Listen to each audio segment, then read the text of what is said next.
To our panel. My name is Melody Grasha, NX Unite team member at Nexus Marketing and your moderator for today's panel.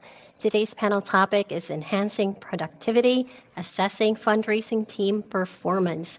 And I'll just run through a few quick reminders before we jump into this fascinating topic. NX Unite by Nexus Marketing serves as a powerful community resource designed to foster connections and facilitate lasting relationships within the mission-driven sector. On NX Unite, you can find upcoming industry events, suggested influencers to follow, trusted solutions, and cost-driven podcasts. NX Unite also hosts webinars, demos, and of course, panels with experts such as these lovely folks with me here today. Today's sponsor is Bristol Strategy Group, the designers of Fundraising the Smart Way, a training, coaching, and technology solution for helping your development team produce consistent, predictable income growth, retain donors and other funders for years, and create great places for your clients to solve their problems and your staff to work with joy. Thank you so much for supporting the NX Unite mission. All right, today's hour-long panel will include time both for questions curated by my team and questions from you all, our fantastic audience. So at any time during the panel, please feel free to drop your questions in the chat and we'll get to them during Q&A. Now, finally, before I introduce today's panelists, I want to thank you all for attending this panel. Whether you're attending live or watching the recording, we're very excited to be in touch with you, the mission-driven community. So thank you for taking the time to be with us today to learn from these outstanding experts, who I will now finally introduce. I'd like to first introduce Ellen Bristol, who is the president at Bristol Strategy Group. She considers herself a performance management nerd and geek for metrics. She's known for her leaky bucket assessment for effective fundraising, the only popular study of fundraising team productivity in this sector. Ellen, thanks for joining us. Also with us is Wanda Scott, who is the founder and principal consultant at Wanda Scott and Associates, a fundraising and development professional with over 23 years of experience in the nonprofit sector. Wanda has successfully led development and advancement teams in nonprofit and university settings. Wanda, so glad you could join. Also with us today is Rachel Branneman, who is the founder and principal at Talem Consulting, a national full-service diversity, equity, inclusion, and justice woman-owned firm which provides nonprofits the tools they need to build capacity, fundraise, and dismantle systems of inequity. Rachel, thanks for being here. And finally with us is Rob Harter, who is the founder and host at Nonprofit Leadership Podcast. He's a nonprofit executive professional with over 29 years of experience in leading and building nonprofit organizations. Rob, thanks for joining this panel. Great to be here. Thank you. All right, well, it's now finally time to hear from our panelists. And Wanda, I'll have you start us off with the first question. How can fundraising teams effectively measure and track their performance over time?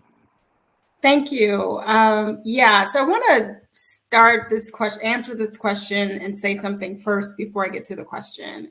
I think it's important that you have the right people in the right positions, and that is going to really help to define how effectively you can track these measures. So I think one, making sure the right people are in the right places.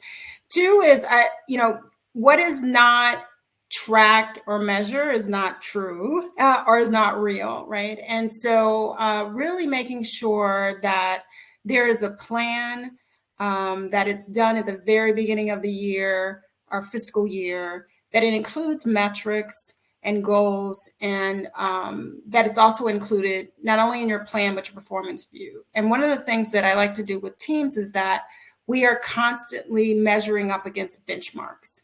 And so throughout the year, whether it's through our weekly reporting of what gift comes in, monthly reporting, reporting to advancement committee, the board reporting, is that those metrics are constantly in front of our faces. We're discussing them and we're thinking strategies through them. Another tool I use is benchmarking. I think it's important to know where you want to be at specific times during the year. A lot of folks will do end of year benchmarking, but I like to do quarterly benchmarking so that we're making sure that we're keeping on top of where we are with all of these different parameters.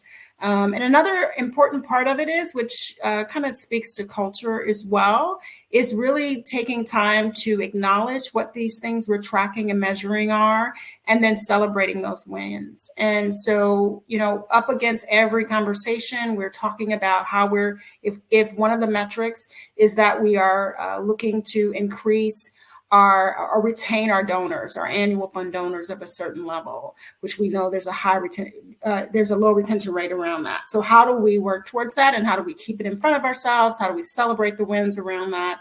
Is I think a few of the ways to make sure that it's done, but it's really important to make sure that you are seeing those numbers.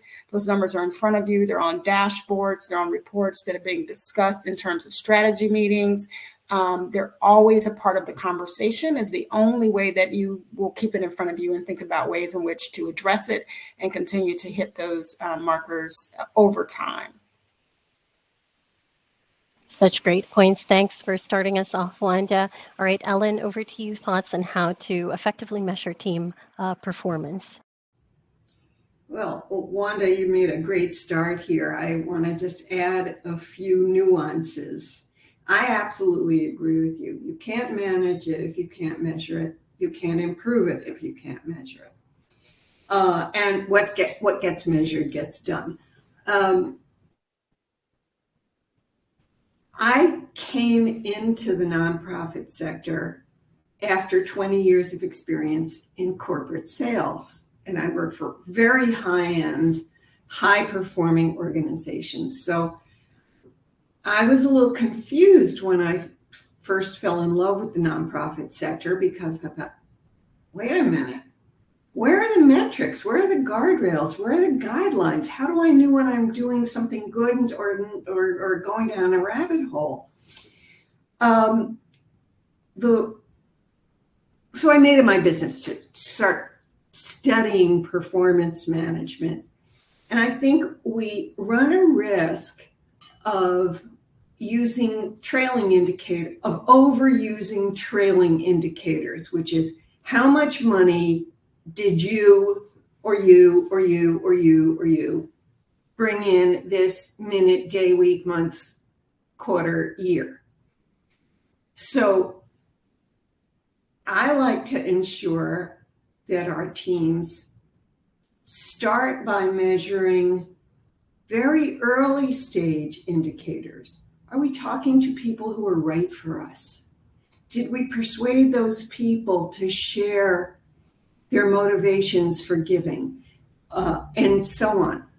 There are a number of those leading indicators that can be quantified. We can say, I qualified this donor, they match our ideal donor profile reasonably well, and so so I have a justification for pushing to the next stage.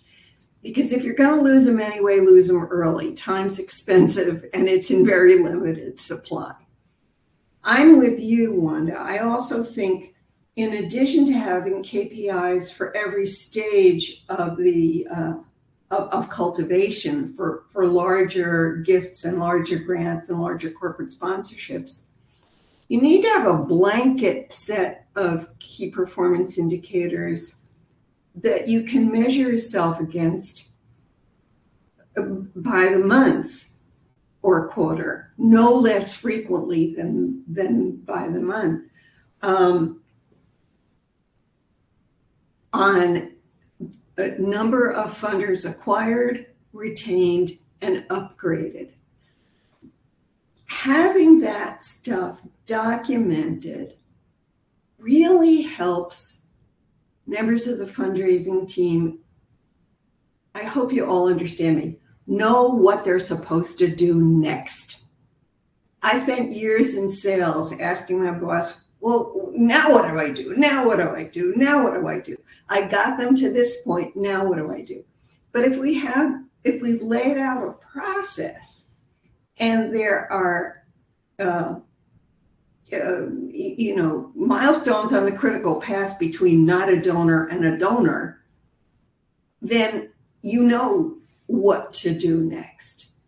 Those guidelines are really valuable because you're measuring the same thing the same way every time, which means you can report on it, you can analyze it, and you can figure out how to improve it, how to get better, more success with less effort. That's wonderful. Thanks, Ellen. All right, Rachel, what are your thoughts in measuring performance?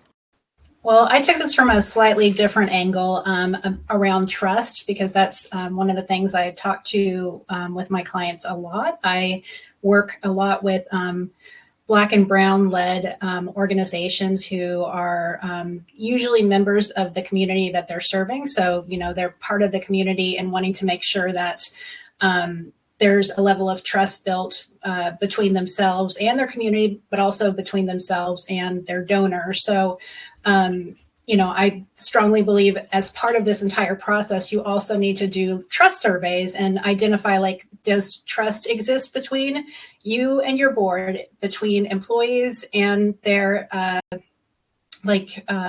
bosses? Does it exist between just the general community and the organization? And if one of those is broken down, then you're going to have a problem with your fundraising as well, probably. So being able to kind of identify what the bigger issue is with maybe some of your fundraising, because maybe you're doing your benchmarking and saying, oh, well, this area is going down, but we don't necessarily know why. But being able to understand that it might be because, something happened and, your maybe your organization had something come out in the news that wasn't great. And so that's affected the general community's trust around the organization. So what can your marketing team do to help rebuild that trust in order for you to, improve your fundraising again? And I think alongside that, having transparency in reporting and consistency in communication is also key. And then, obviously having that long-term relationship building to make sure that even if you do have some kind of hiccup, that it's easier to rebuild that trust if you've already had those conversations over the long run. Rachel, all right, Rob, final thoughts on how to measure team performance. Yeah, I agree with all what my panelists have already shared. And I think building off what Rachel said, trust is absolutely critical. That's the foundation of what you need as a fundraiser, as a nonprofit organization. If you don't have trust, you're not going to raise much money, or not for very long. So I would just add to, in addition to, total money raised, managing your donor retention rate, figuring out your grant success rate, all those things are important. We've already, our panelists have mentioned that. Maybe another way to look at it is develop a development roadmap. What I mean by that is come up with a roadmap, be as creative as you want, but the idea is basically kind of what our panelists have already mentioned, but come up with a really intentional way to start figuring out who are your top donors, who are your next level donors, who are your regular donors, who are your monthly donors. Start calculating that and develop it in a way that is creative, in a sense, like a roadmap. Every year, I would recommend that. And as Ellen mentioned, every month you should check this and keep up on it. But develop for the year and have a goal, and then make sure whoever's responsible, whoever's involved with fundraising, all is aware and has input on this development map. At the end of the day, either the executive director or the development director, whoever is the one who is responsible for, at the end of the day, raising these funds, they have to own this and sign off, so to speak, on it. And then once you have it, then move forward with it. And it's kind of a nice guide, if you will, literally it's a map that can guide your decisions along the way. So I found that's a really practical way to really measure and keep making sure that you are making progress, that your KPIs are accurate, And then, make a mid-course adjustment. Just like if you're going on a trip and you're headed to Seattle, but you're actually heading towards Lincoln, Nebraska, you make a mid-course adjustment, right? Like, you're not heading the right direction. So go back to that map as a way to guide and direct your steps. Just one last thing to close. We talk a lot about special events, right? And how do you measure the success of the events? Oftentimes you'll post this on your website. You'll put it on social media. Hey, we raised X amount of dollars and it was a very successful event. Wonderful. You should do that. Celebrate the wins. However, always be honest, certainly within your team, but even publicly. How much did you invest in that special event? In other words, what was the true ROI? Say you raised $1 million, but you put $500,000 into it. Like, you only raised really $500,000, right? So I think some of the times we don't always come to grips or really share that internally, let alone with the community, of what it really takes to raise money. Just be upfront about that, because otherwise you're sending really the wrong message of how much those events are effective, how much you're raising. So I think it's another way of really looking at your ROI and looking at all the expenses that are involved with development as well. So. Yes, Ellen. I want to add something to this, especially when Rachel and Rob were talking. I think productivity, the term itself, has gotten a bad rap, and we look at it, it's gotten a weird definition. The definition today seems to be work until you drop and then work harder, and that means you're being productive. When what we really mean by productivity is, how do you work effectively and efficiently, work less, raise more? So I think the trust issue comes in here very loudly, because you can set up metrics that you can then use to punish people. And that was one of the failings of that model when it began to arise in the 70s and the 80s. The fact is, good performance metrics are only guidelines, and you can't set up performance expectations that people can't achieve. You use them in a trustworthy manner, in a kind manner, and in a way to reveal who needs help and who is going to Lincoln, Nebraska instead of Seattle. Great, thanks, Ellen. All right, we're off to a great start. And Rachel, I'll have you start us off with the next question. What role does leadership play in fostering a culture of accountability within fundraising teams? Well, I took this from a perspective of, what can leadership change as far as like a shared power model, and whether or not it makes sense for there to be top-down leadership in creating accountability structures. So spreading out that leadership and making sure that everybody has a sense of accountability using something like a horizontal leadership and shared power model, which can really reinforce people's, kind of what Ellen was talking about, and making sure that people are committed to what's happening rather than it being more of a punitive accountability system. So part of that would be the shared decision-making model, which really encourages team members to have a voice in setting the goals and defining what that strategy might look like and making key fundraising decisions. So it's not all coming from either the executive director or maybe the development director. Everybody has a part of it. Also distributed leadership, so empowering team members to take on leadership roles and responsibilities within fundraising. I think a lot of the time that there are, people who may not necessarily have, or they might have barriers that they're facing in order to move up within organizations. And by having that distributed leadership model, they're having the opportunity to learn those skills and improve their ability to fundraise. And then also identifying clear expectations and roles for the team. So everybody being on the same page about what performance metrics look like and how somebody's performance metrics might be directly related to another person's and how they can each help each other get to that success point. And part of that includes like continuous feedback and reflection. All of this requires communication all of the time. Otherwise, everything kind of breaks down. And then there's the peer accountability kind of drives it as well. So, yeah. Thanks, Rachel. All right, Rob, what are your thoughts on this?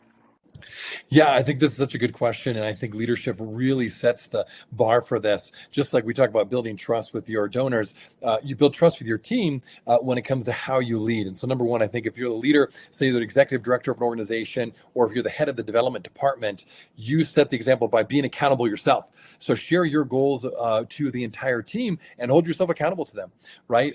I know oftentimes if you're an executive director, you report to the board, but I share the goals with my team that really the board keeps me accountable for. But by doing that, it was shared earlier by Rachel, there's kind of shared accountability. And I think that's really important because you're setting the example. And then I think you earn the trust then to hold people accountable on your team.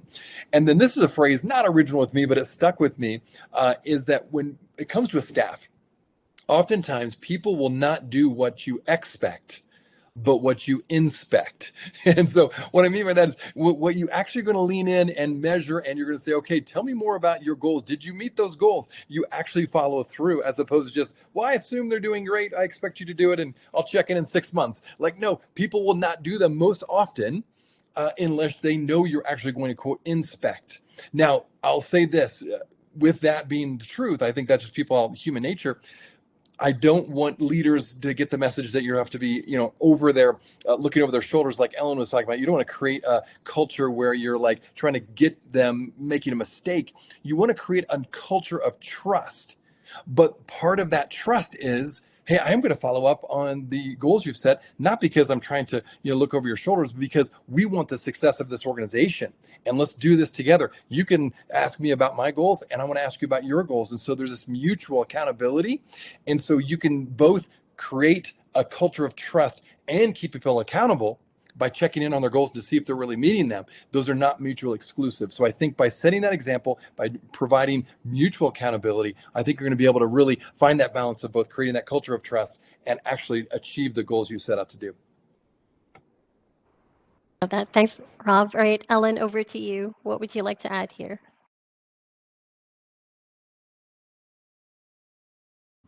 Oops. I really love what Rachel and Rob have said. And I want to add a very simple and practical idea here.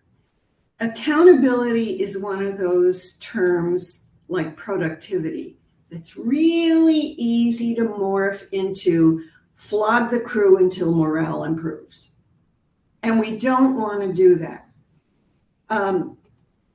Rachel and I know each other pretty well, and she's aware of this research I've been doing for years called the leaky bucket assessment. And we have the data that shows that what the fundraising team is doing, it is very different from what the board thinks the fundraising team is doing. The board is often not aware that whether or not there is whether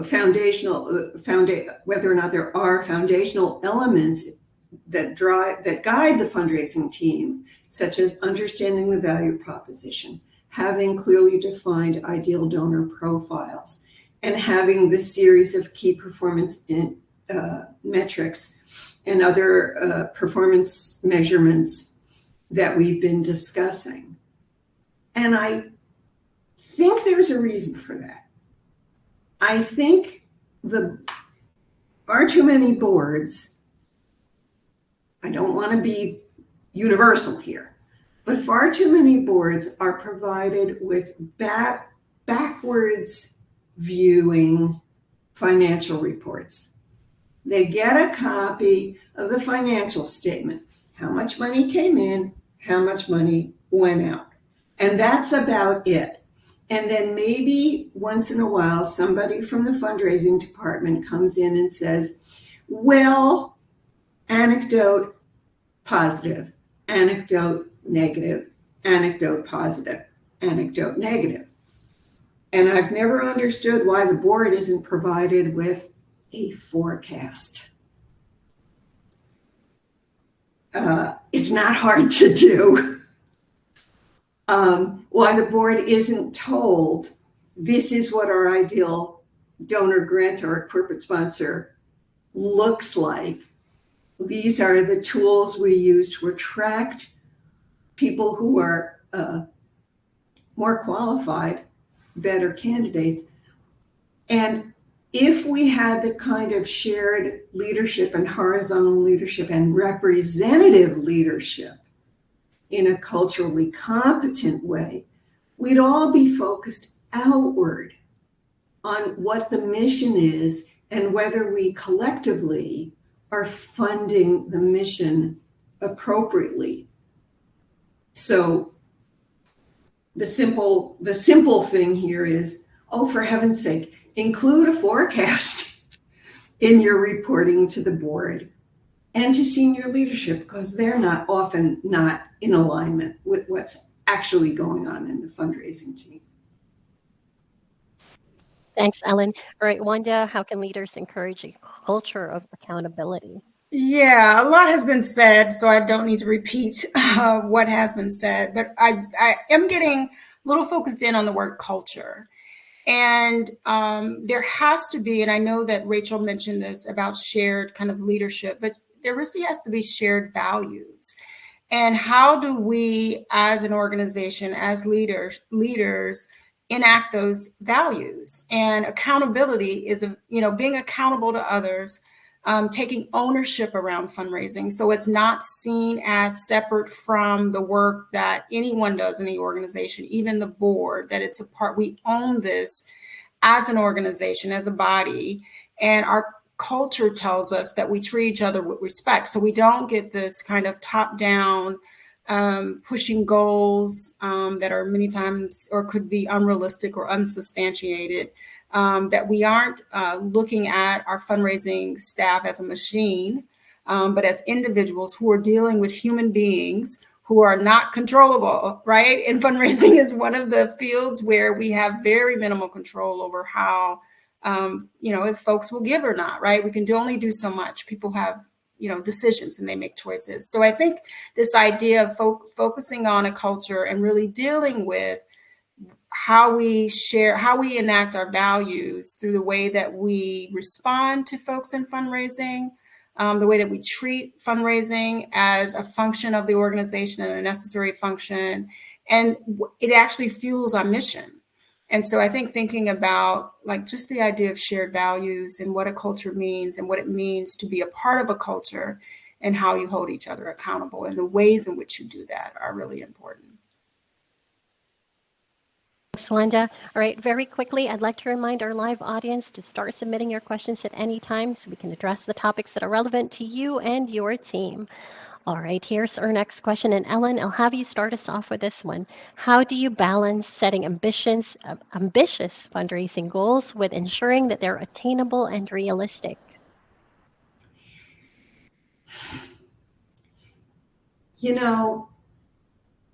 There are plans and there are plans. And a good plan is flexible.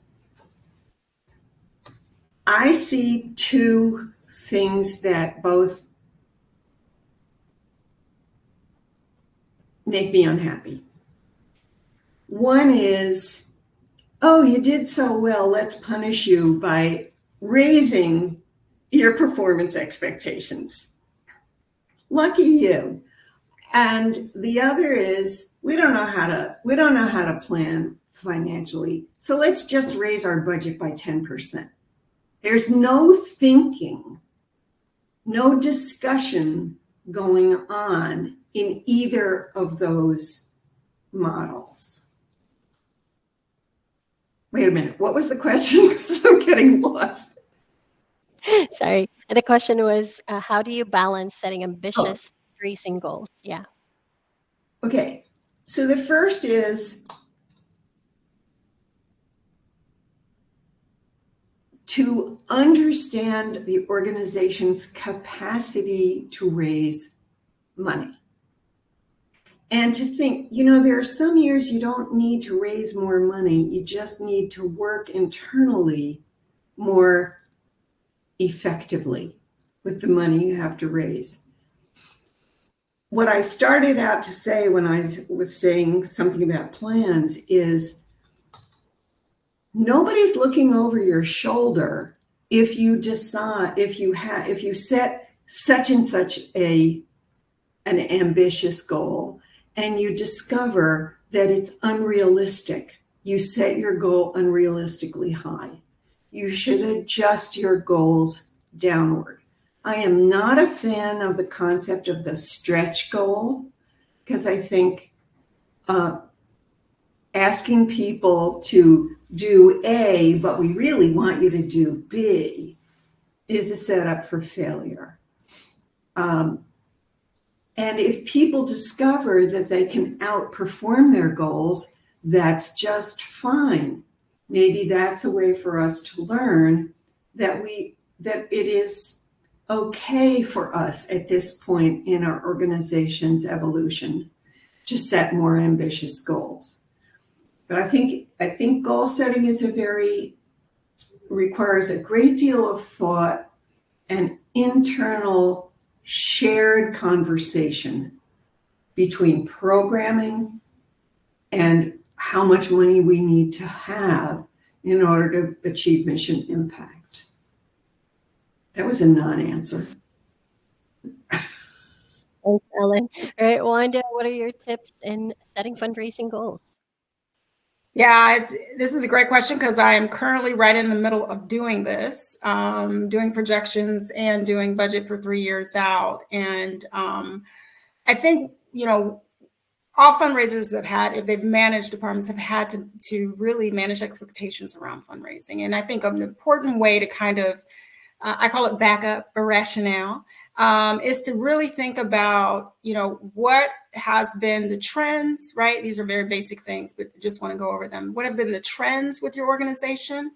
Where have there been really great years and why is that? And really understanding why that is and being able to articulate that. Because with a budget or projections, you need to really have a solid backing for why you're saying these numbers are real, right? Or we think that we can realistically meet them. And I think also thinking through what might be happening in your current political situation and current financial situation, and really thinking long and hard about how that can impact fundraising, and then creating different scenarios. I actually do like a stretch goal because I think the goal that I set says, I think if all things work like they have been working, this is where we will land. And it tends to be conservative.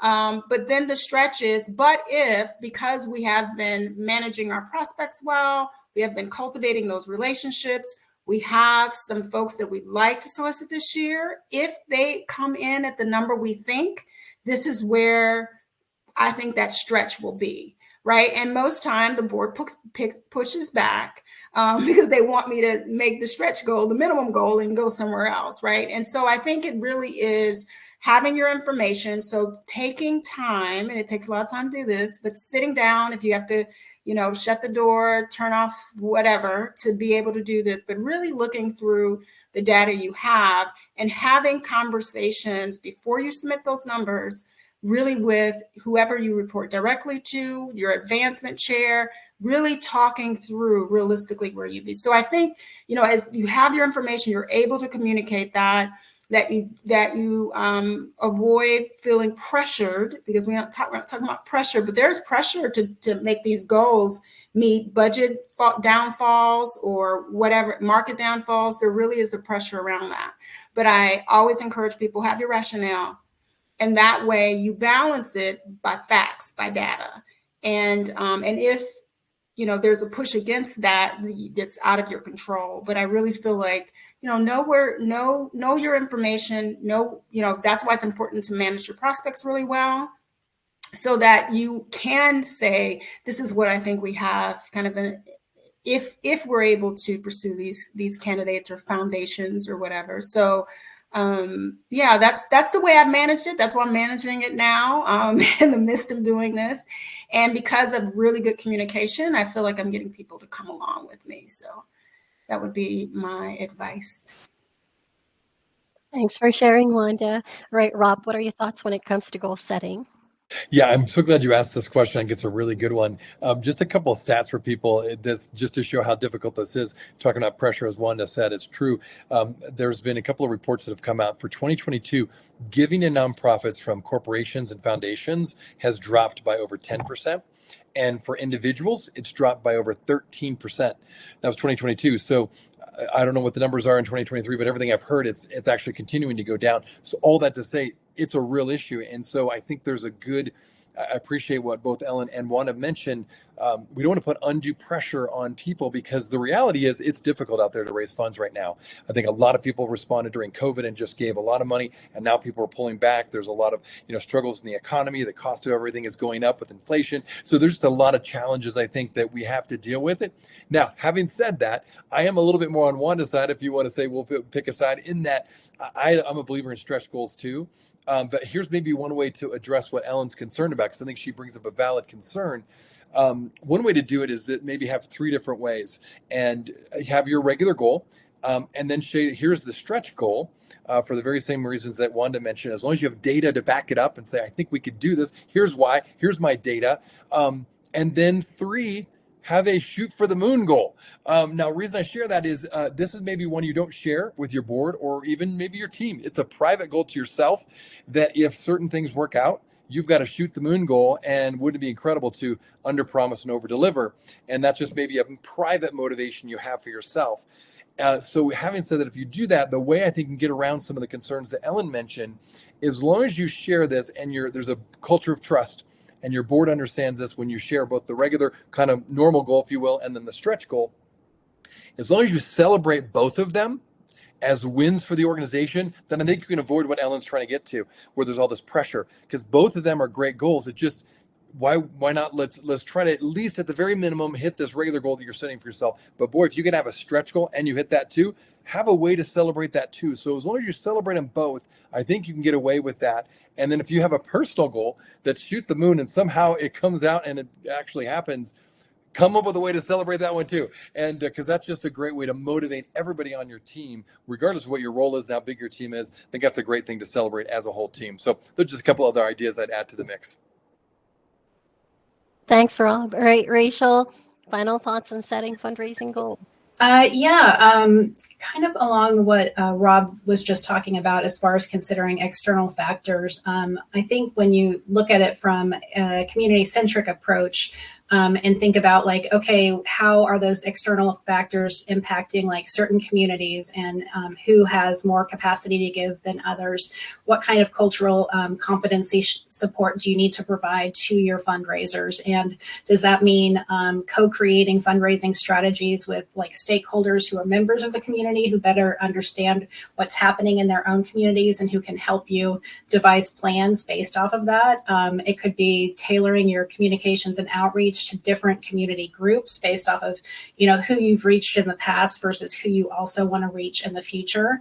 And then I think I realize a lot of organizations aren't necessarily capable of collecting like donor identity traits and demographics as well as they are able to just get wealth research, because that's more available and out there if you have those types of tools. But if you are able to identify what your community looks like and who you're serving, it will, I think, in the long run be very helpful as far as understanding that, the diversity within the groups that you're serving and how each one prefers to be engaged with. So one group might prefer to have these, really spontaneous and like impassioned pleas for a gift, where somebody else might really want to see the data and really understand like what the long-term impact is going to be. So understanding how different groups respond would, just generally be helping you set those attainable goals.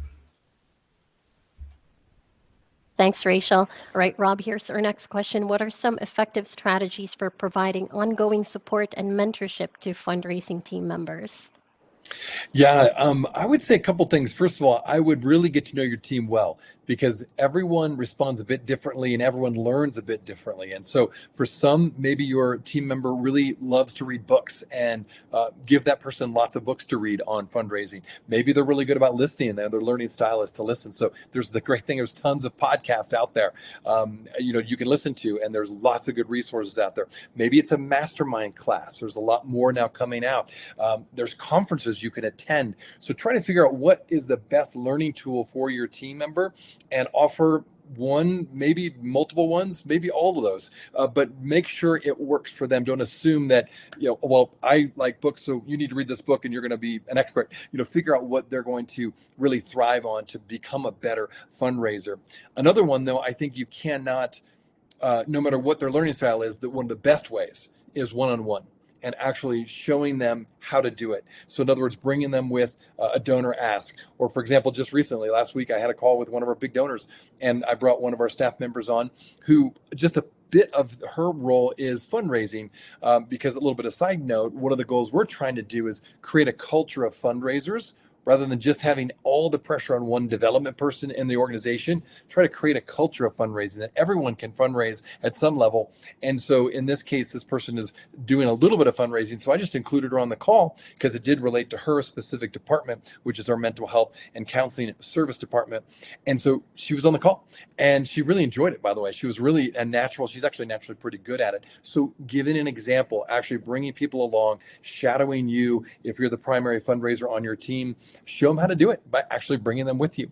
And then the last one, there's a lot of really great tools out there. You can use them as grant management tools or just fundraising management tools. Salesforce has one. We've used Trello. Actually, it's a management tool in general. You don't have to just use it for fundraising, but certainly you can. And then one we're just starting now is called Monday.com. Maybe you've heard about that. Monday.com is a fantastic tool. And it actually is now it's going to be our new grant management tool, because there's so many easy ways to put information in there, track progress, follow the KPIs, and really check on a regular basis. It's a public board. Well, whoever's invited. So you can have multiple people on your team view what the KPIs are and see what the progress is. And it keeps it all in one place, as opposed to having, 10, 20, 30 email threads that you're trying to keep up and know which email was it that I, responded on this time. So it just keeps it all in one place. It's a little bit more easy. So check out those grant management tools. There's a lot out there. Those are wonderful suggestions. Thanks, Rob. All right, Rachel, over to you. What strategies do you recommend? Well, I'm going to go back to what I talked about in the first place, trust. And I think, when you build from a foundation of trust, and making sure that everybody is on the same page and you have transparency, that's really key. I think making sure that you have, like Rob mentioned, ongoing support and mentorship, especially if you have Black and Brown fundraisers or just staff on your team, making sure that they have access to peer mentors and people who look like them or have intersecting identity factors or have shared lived experiences, so they can deal with maybe some of the barriers that and understand how they face those as they work through their career. Promoting leadership opportunities and making sure that leadership programs do not all look the same. So one program that might work for one person is not necessarily going to work for another person. So identifying, is there a program out there for Black and Brown women? Is there one out there for the South Asian community? Is there one out there for a different, religious identity group? So finding the things that are going to best match your team member and helping them thrive in that way. And then I think just in general, from an HR perspective, creating a safe and inclusive environment and addressing, biases and microaggressions as they pop up. So that way, I think that those are some of the things that in the long run really inhibit people's ability to be successful, or those tiny little things that you don't think matter that much in the short term, but in the long term, it can really impact your ability to be effective in your job. Thanks, Rachel. All right, Ellen, any tips in providing ongoing support? Yes. To start with, anyone who is in any kind of management like position needs to use the word we as much as possible. Because otherwise it's, I will tell you what to do. When really, both for the sake of problem solving and professional development, it's us against the world, not me against you. Another thing is, to echo what Rachel was saying, all of the plans and guidelines and donor profiles and metrics and all of that stuff are management. I don't mean management as in a manager. I just mean in managing our work. Supports, they're aids to make your job less confusing, give you some guidance, some structure. And finally, if a person is in a supervisory role, they really have to learn how to be a coaching supervisor, a coaching manager.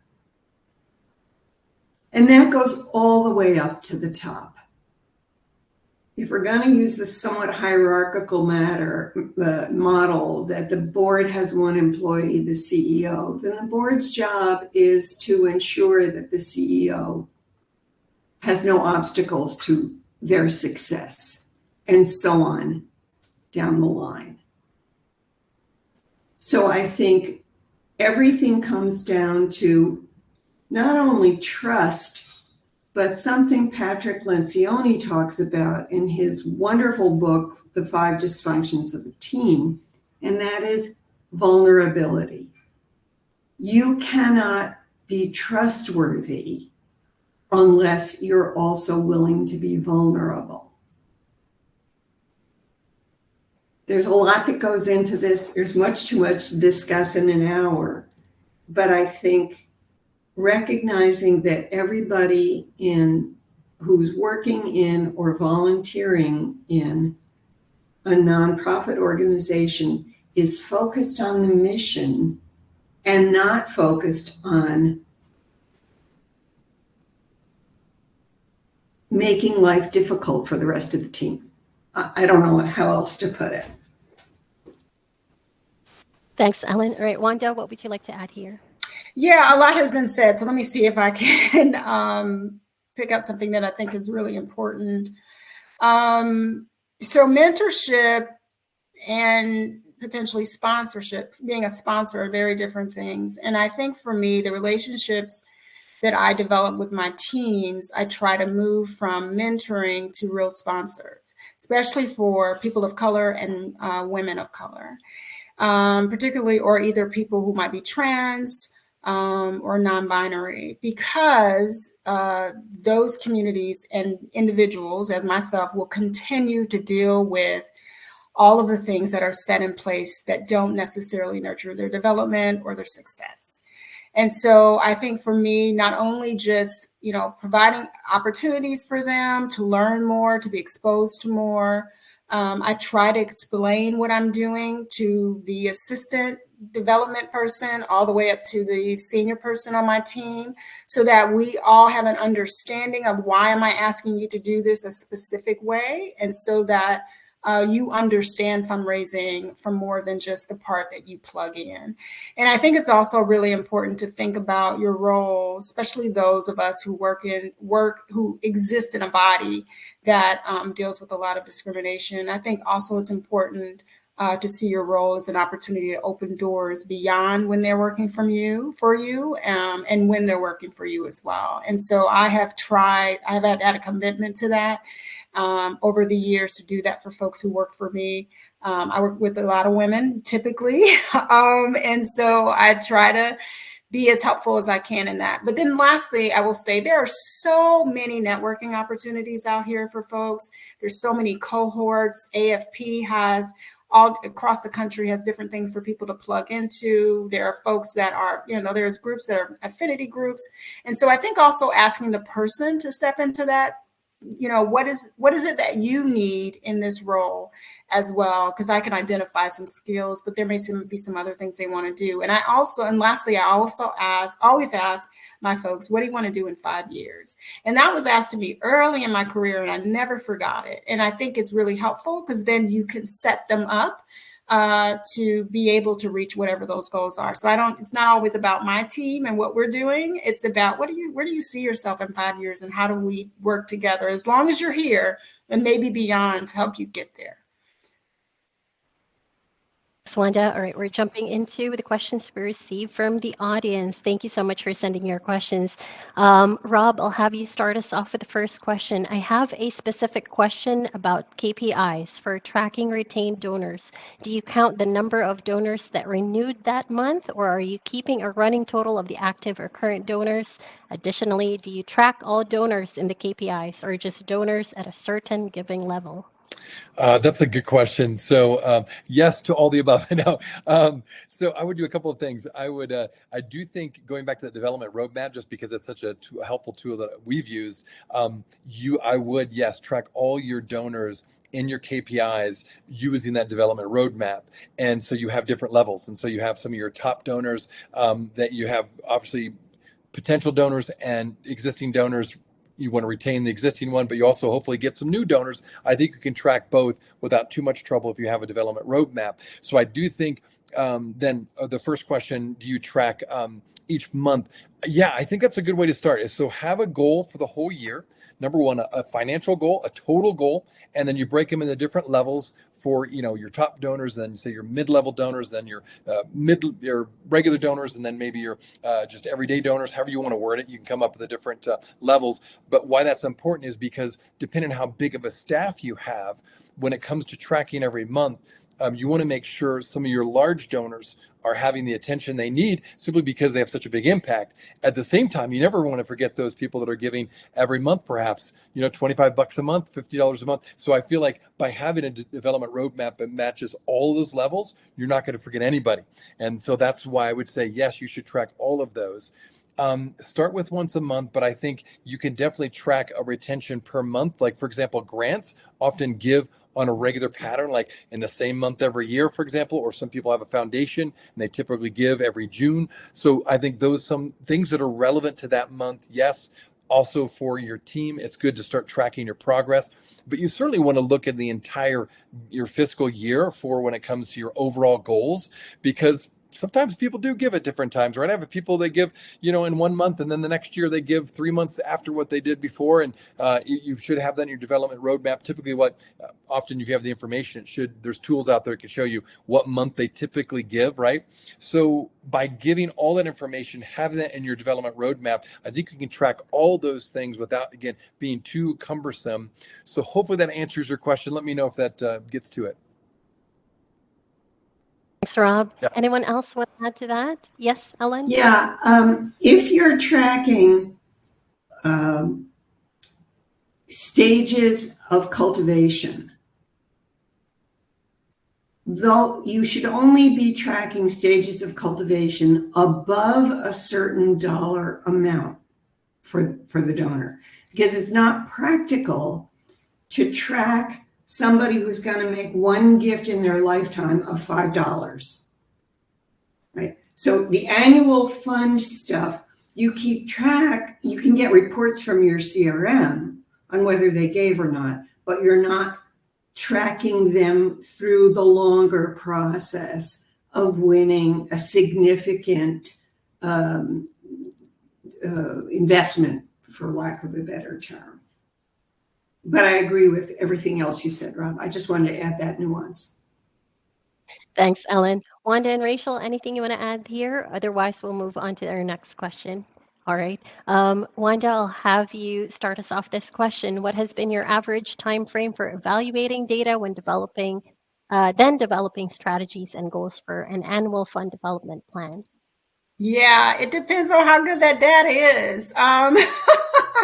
I'm going through it right now. So typically, I usually try to give myself a couple of months to do this because you're working, you're doing other work. So right now, I'll give you an example really quickly. So right now, I am doing in the midst of projections. I've finalized it, but there were some challenge over the way data was entered, the reporting capacity of staff, new staff trying to report and pull these numbers, and me being an interim, right? So, and the ED being an interim. So really very limited knowledge, right? And so what we've done is just kind of pull the information we had, and I did a data dig probably about 5 or 6 years back because of COVID, like Rob mentioned, like you have to be thinking about those types of incidents that happen, what might be moving forward in the next couple of years with the economy, with the election, all of those things are going to make an impact. So usually I would say, give yourself a couple of months to do that because you'll need to pull reports. And if the data has not been entered well, you'll have to do more digging and doing more reports through your donor database. So, and if you don't have if you're a really small nonprofit, you don't have a hugely sophisticated donor database person on staff, I mean, there's canned reports that you can pull out of your database to be able to help you to do that. But yeah, I would say give yourself a couple of months because you need to talk to your advancement chair. You need to talk to your ED. The conversation needs to kind of be had in collaboration. I don't think the process itself should be done by yourself. You should have some other folks with you kind of walking through the process with them. Wanda. All right, unbelievably, the hour has gone by so quickly, so we're going to wrap up this portion of the panel so we can stick to our schedule. Now, if you have more questions for our panelists, please complete the survey that will be dropped in the chat to indicate which panelists you have questions for, and we'll make sure to connect you with them after the session. Now, we'll go ahead and ask our panelists one more question on this speed round. And Rachel, I'll have you start us off with this question. What do you see as the future of fundraising and how can we get ahead today? Wow. Okay. I have to start on this one. I think that equity and inclusion, like DEIJ, is the future of organizations, and it's the direction that I think corporations and other groups are slowly moving toward.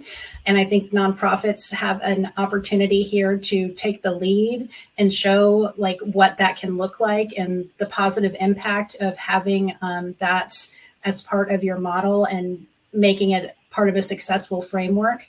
I think that listening to and amplifying community voices is how people will ultimately get ahead. And that kind of ties into the DEIJ component, is making sure that you're hearing the voices of the people that you're serving, you're listening to what they have to say, you're taking that information and data and turning it into an effective fundraising campaign, and ultimately helping meet the mission of the organization. Rachel, all right, Rob, what's the future of fundraising and how to get ahead today? Yeah, with a shameless plug here of my podcast, I've had several guests on this because it's a really important question. I've had several guests talk about this, that this is their whole life is fundraising. And so I'll borrow one of the terms I got from one of my guests was we need to future-proof our fundraising. How do you do that? I think Rachel's already shared a couple of good ideas. One more I'll just share just for time's sake is I think one of the best ways that we can address, particularly the dip in giving, is to not see your donors as disembodied donors. In other words, they're real people with real names, with real stories. Get to know them as individuals. I know it sounds very basic, but it's true. How much time are you spending with your donors? How much do you know about your donors? Do you actually spend time with them? I think we're such a Zoom world now. We can almost take it for granted to get together with people in person. And so I encourage you to really stress as much as you can build a relationship with each one of your donors. And then if you have a big team and a big nonprofit, spread this out with your team. But nothing can replace that relational dynamic of getting to know your donors. As people have more and more options out there to give their money towards, and they can go online, they can go to this website and that website, where they're going to give is where they trust people. And how do they trust? If they know you and they have a relationship with you. So building those trust relationships are so critical, I think, for the future of fundraising. Rob, all right, Wanda, over to you. What's the future and how to get ahead? Yeah, three things really quick because I know we're running out of time. I think we need to lean more into AI and how it can make our life easier. Two, I think we need to consider various revenue streams, move beyond kind of thinking about our fundraising in one particular way. And I think the fundraising field needs more folks like Mackenzie Scott that have millions of dollars that can be able to push that back into communities that do not have the networks to get access to folks like her. So those would be the three things I would hope for the future of fundraising. Wanda, all right, Ellen, over to you. Thoughts on the future? I'm bouncing off of Wanda. There is an obscene amount of money floating around out there. And I think we start to establish trust by investing in good marketing. We have to get those people interested in our nonprofits. We have to make the language and the messaging easy to grasp. And then we have to build the relationships. And we have to fight. Nonprofits have to fight harder than they've ever fought before to say, look, we deserve as much money as you're spending on Kate Spade, whatever, expensive fashion items and luxury goods. For heaven's sake, put some of it into our country's future. I get a little worked up about this. All right, and with that, we have reached the end of our panel, and I want to give a big thank you to our panelists for sharing their insights today. I also want to give a big thank you to our audience. Thank you so much for your time, and I hope you enjoyed yourself and learned something that will benefit the work that you do on a daily basis. All right, that is it for me. It has been a pleasure speaking with you all. Have a nice rest of the day, everyone. Thank you, panelists. Thank you.